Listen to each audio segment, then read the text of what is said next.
Hey there, everyone. Thank you so much for joining. This is our first ever episode of Ready, Set, Respond, and I'm so excited to have you all here. I'm your host, Carla Alicea, Director of Client Performance with Apartment Ratings and Satisfax. And I'm so grateful to be here with you today. And every month for the next 10 months, we'll discuss topics impacting multifamily operations. We'll chat with some fantastic guests, each with a unique and well-developed perspective. These conversations are designed to have a little something for everyone, whether your focus is leasing, facilities, or whatever career path you're on. I'm hopeful that you'll join me every month and participate in our audience polls and continue the conversation after the program with our social challenges. We have a great program for you today. It's February, a month dedicated to love and all things pink and rosy. So why not talk about how to make love and not war with those difficult people in our professional life? And by the way, I do mean that figuratively. So why is this topic important? Well, one thing I know for sure will happen over and over again throughout our career journey is eventually we're going to run into people that are just downright difficult. I mean, they're going to push all of our buttons and there's no way around it. And how we get through these difficult situations sometimes has the capacity to either make or break our careers. When I reflect on my 25 years of experience, it is glaringly obvious that those difficult moments with those difficult people were also almost always the moments with the most opportunities for learning and growth. The way I see it is that difficult people challenge us in a way that maybe we've never been challenged before. And it's worth taking just a bit of time to consider how to better equip ourselves for the next encounter. So coming up, our very first That's My Job guest, Ashley Smith, Executive Vice President of Investor Relations at Covey Investments. Prior to her current position, Ashley had the pleasure of dealing with difficult people in multiple roles across multifamily, as a leasing consultant, as a community manager, as the director of special operations, and I personally had the pleasure of working with Ashley as she transformed some of the most troubled communities into the highest, most financially performing renter rated communities in the portfolio. So when I was thinking about who to bring on for this first episode of Ready, Set, Respond, there was no doubt in my mind. I am very excited to introduce you to Ashley. But before I do, I want to hear from you, our audience. It's time for the Ready, Set, Respond polls.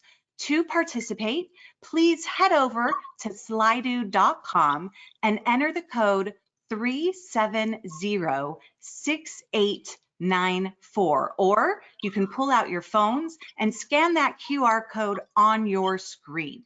Once we get started, we're going to do 3 polls back to back. Now, keep in mind that there are no right or wrong answers, only honest ones. All right, guys, are you ready? We're going to get started. Here is our first Ready, Set, Respond poll. How often do you deal with difficult people in your current workplace? Oh my, I was afraid of that. Right out the gate, we've got 50% saying daily, going to 45% weekly now in the lead, 41, 10, 5 to never, almost never. I want to be you. 11% monthly, 39% daily. Looks like we're kind of coming in. Weekly and daily, neck and neck.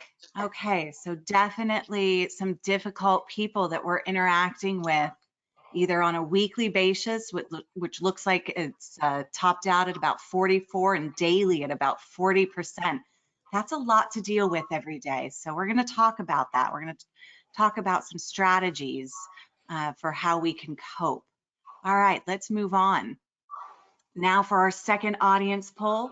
How much formal, and by formal I mean facilitated training, have you received on the topic of dealing with difficult people in the workplace? The options are none, I took an online class once, I've attended a few workshops, or I hold an advanced degree in psychology.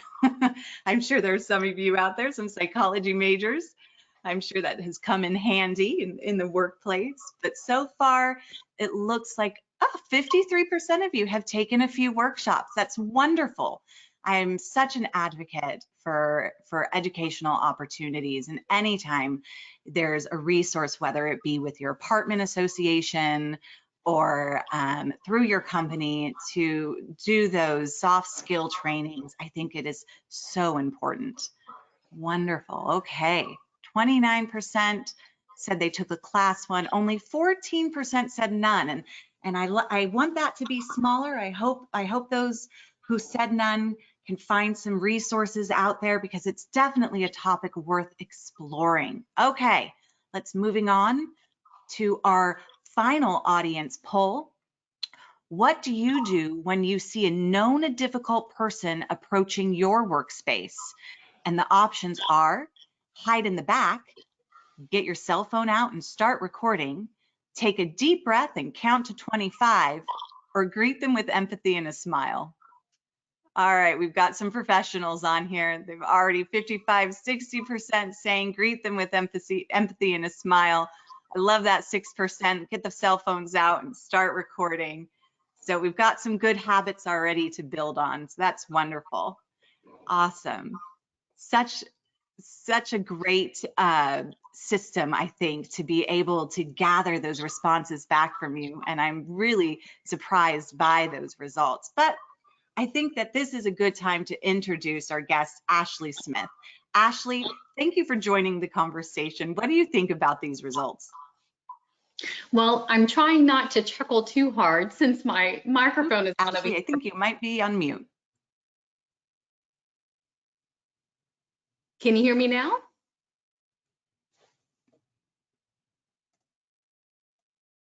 Let me know if you can hear me.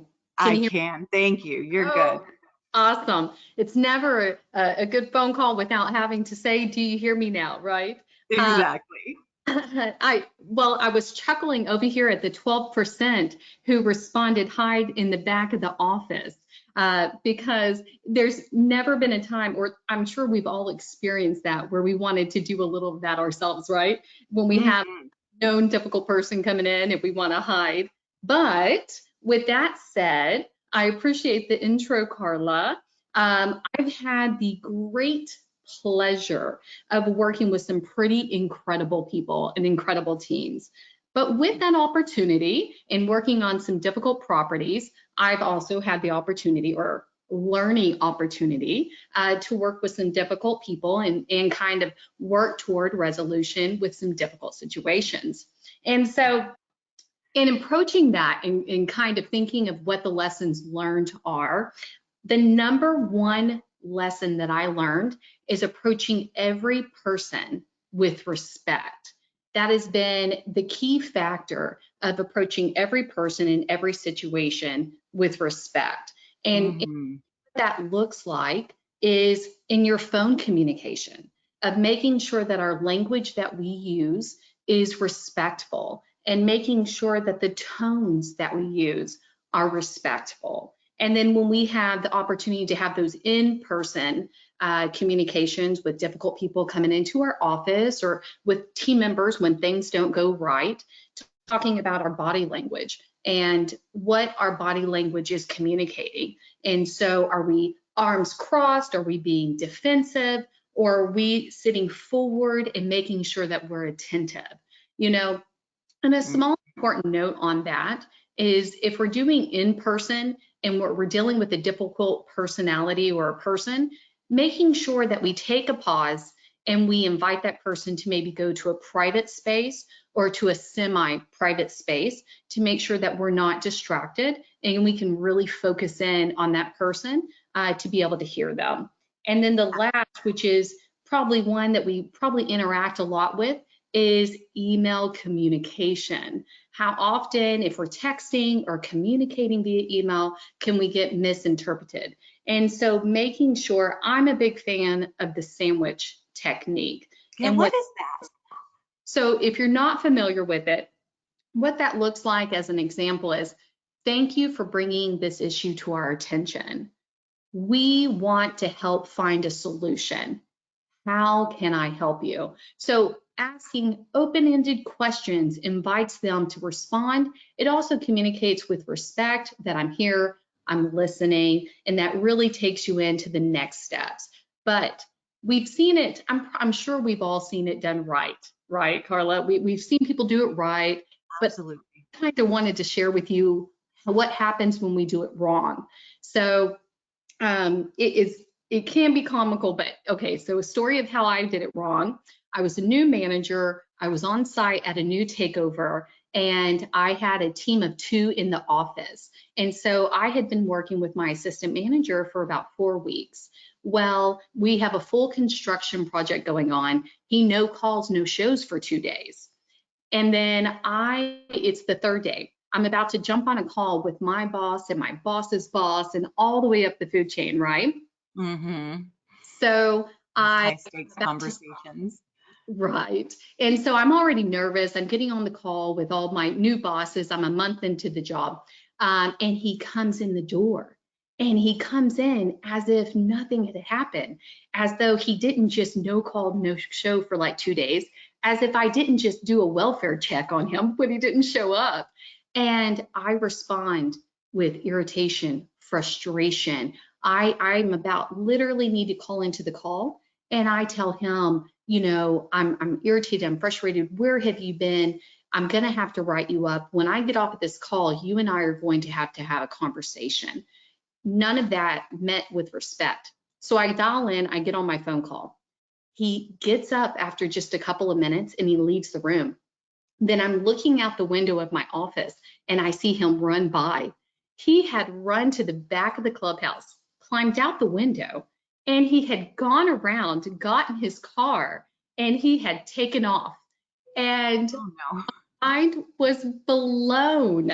I call him, and had I started with respect, I would have learned that his fiance had broken up with him. He just completely shut down for 2 days, and he was having a difficult situation, difficult time. He didn't respond well to that. He should have communicated.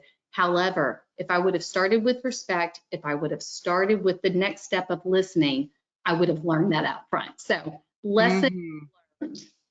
Yeah, it sounds like respect is a really big part of your process. So tell me, what does that look like? What approach do you take so that someone you're dealing with, someone who maybe is being difficult with you, knows that you respect them? Absolutely. So after we sit there and we're respecting them, we're listening, it really is involved active listening. So we're actively listening for the core issue of what's going on with the person that we're engaging with. Obviously, they're upset. Obviously, they're angry. But what is the core issue? There's some really important factors for actively listening when we're engaging in a very difficult person or difficult situation. It's really important for us to maintain an even tone in our voice. We want to de-escalate the situation. We don't want to further escalate the situation because we want to be able to bring solutions and be able to resolve it.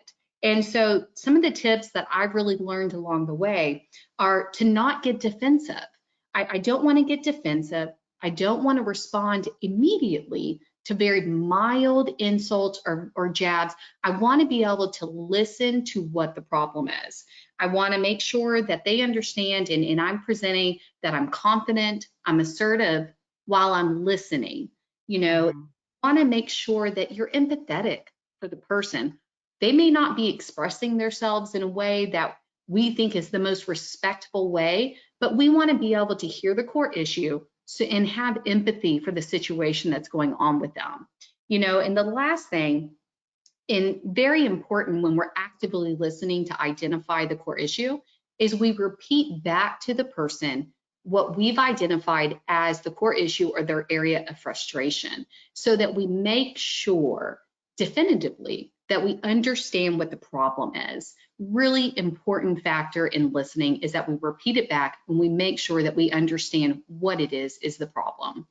Paraphrasing. Yeah, that's a big one they teach us in communication classes, to repeat back, in basic English what you heard, and to ask, do I have that understanding correctly?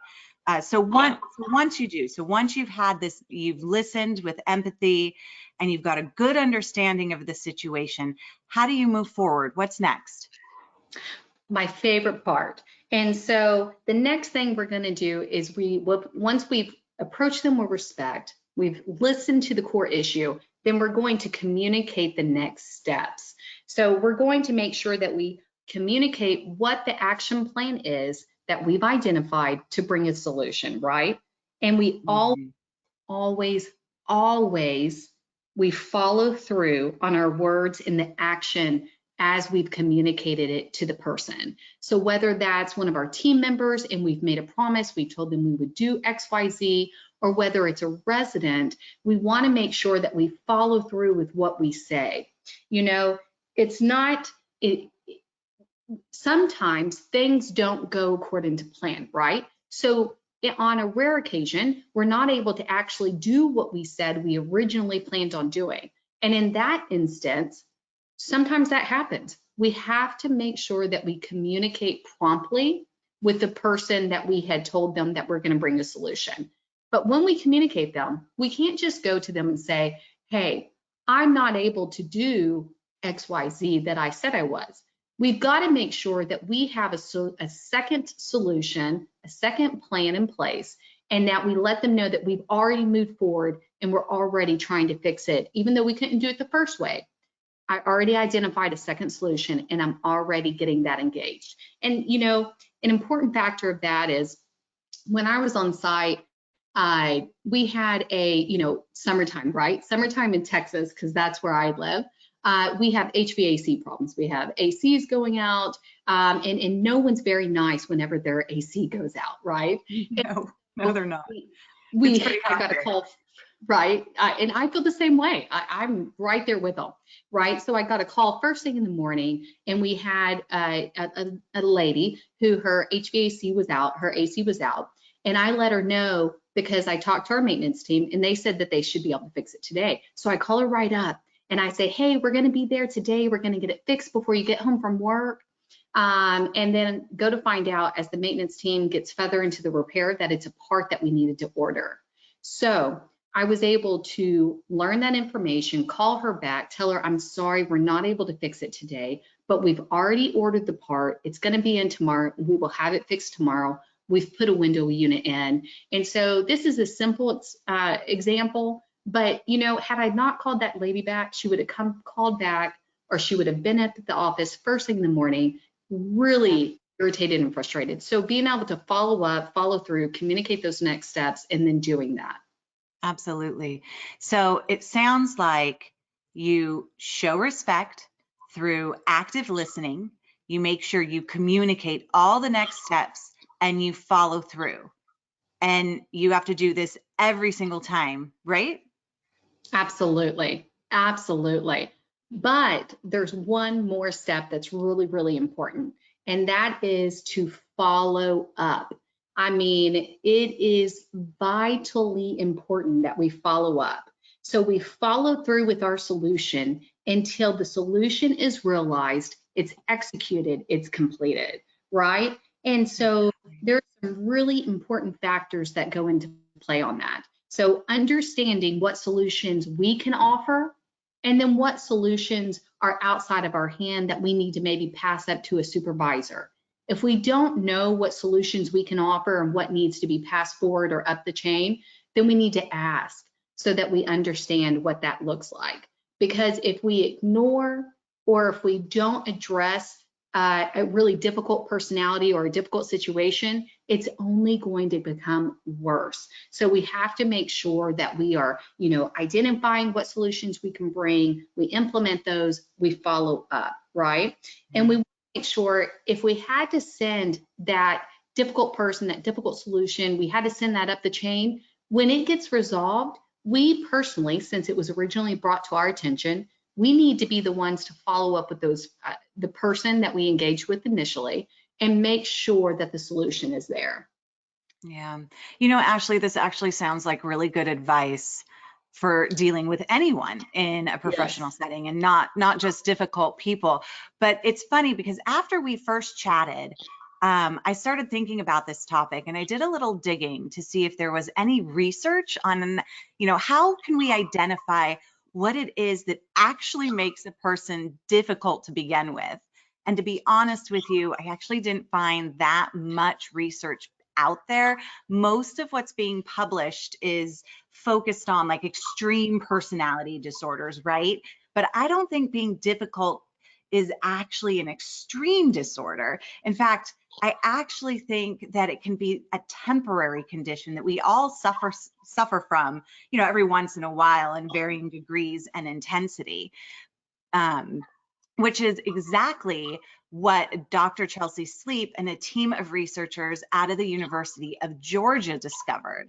So they now believe that they can scientifically quantify the 7 elements that make up a difficult person. So those elements are callousness, grandiosity, aggressiveness, suspiciousness, manipulation, domineering, and risk taking. And I don't know about you, Ashley, but when I read these definitions, it's like a bell went off in my head. I could definitely look back at these difficult situations I've had and these difficult people that I've dealt with in my past and begin to see how these different factors contributed to that feeling of antagonism that kind of made the whole interaction uncomfortable in the first place.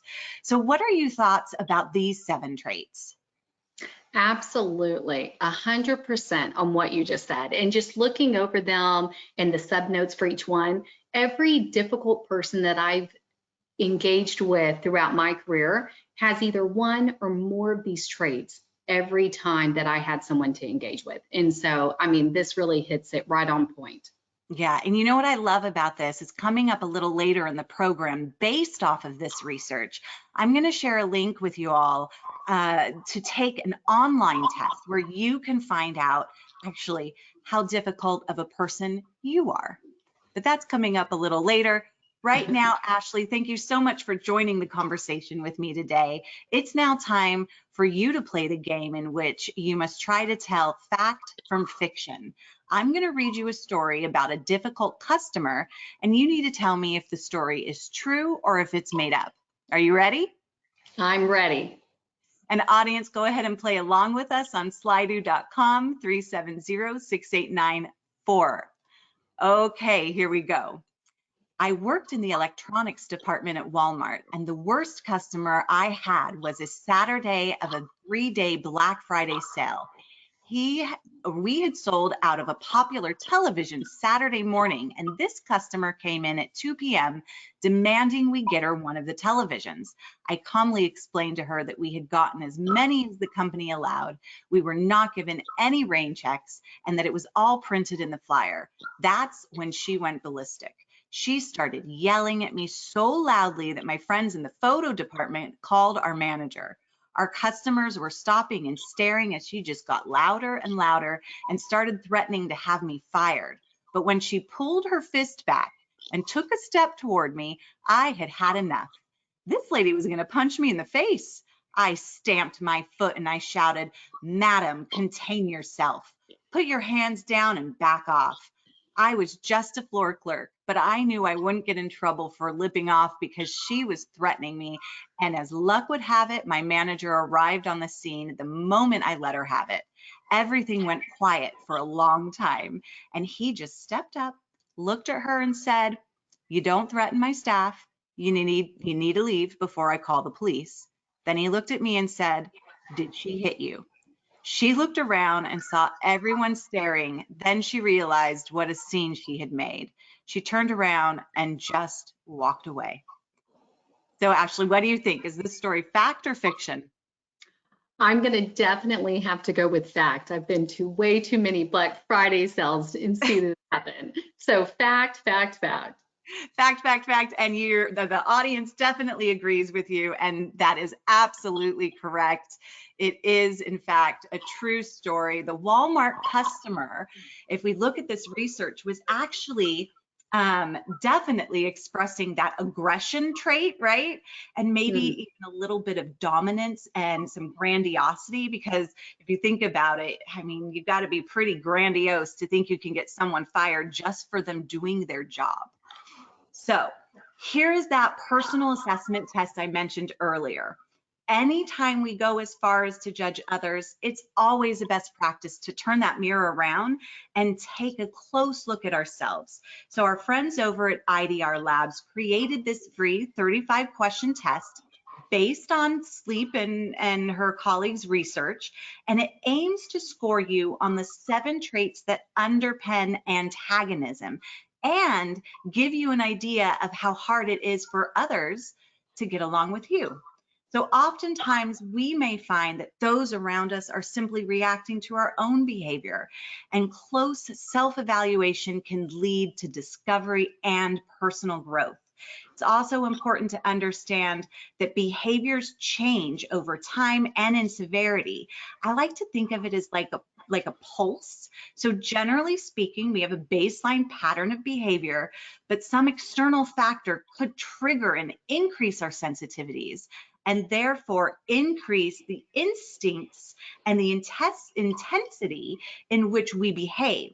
So before we judge another person, as the saying goes, first walk a mile in their shoes, start with respect, listen with empathy, and follow through on your word. Make sure to snap this QR code or bookmark the URL, because you're going to want to try this test for yourself. Maybe even incorporate into a team building exercise. Who knows, right? So speaking of respect, we're nearing the end of our time together, but the fun doesn't have to stop here. Continue the conversation online with us and get social. In honor of the late, great Aretha Franklin, demonstrate your commitment to personal growth and post an image, a meme, a short video, or a description highlighting what respect means to you. All entries are due by 5 p.m. Pacific tonight, that's February 16th, for a chance to win a $50 gift card. If you don't make the deadline for the gift card, that's okay too. Please still consider sharing your voice with us, because your voice matters. Make sure to tag Satisfax and Satisfax Education and include the hashtag #ReadySetRespond. Our judges are standing by. Now, Ashley, thank you so much for joining our very first ever episode of Ready, Set, Respond. It was such a pleasure. Thank you for having me, Carla. Absolutely. And don't forget to register for our next conversation. Go to satisfax.com/webinars. In honor of March Madness, we're going to talk all about how to stop the madness and avoid deceptive review generation practices. What are they and why renters can see right through them, with the founder of the transparency company, Curtis Boyd. It's sure to be a great program, so don't wait. Register today. All good things must come to an end, and we've reached the end of our program. So thanks to all of you for joining the conversation. I'm Carla Alicea, and we'll see you next time.